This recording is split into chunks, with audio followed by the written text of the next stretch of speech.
In this video, I'm going to show you how to close position in Moomoo.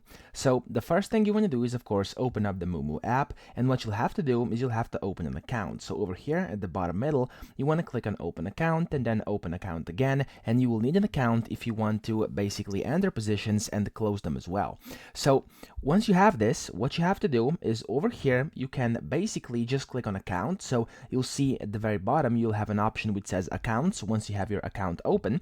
And after you click on that and scroll down a bit, you'll see an option where you will see your open positions. Now you can do either that or simply go over here to watch list, and then you want to just click on a position you know you have open. So for example, let's say you have some NVIDIA, you're holding some NVIDIA, you want to click on NVIDIA, and at the very bottom left, you want to click on trade. Once you click on that, a window will pop up and it will say either buy or sell. Simply, you will have to click on that sell button, and once you click the sell button, you'll be able to select how much you would like to sell, and then if you'd like to close the position, of course, you will probably have to sell all of it, and once you sell that, you'll have to confirm, review, and then sell it, and your position will be closed. So I hope this video helped you out. If it did, please subscribe to the channel and help me out as well.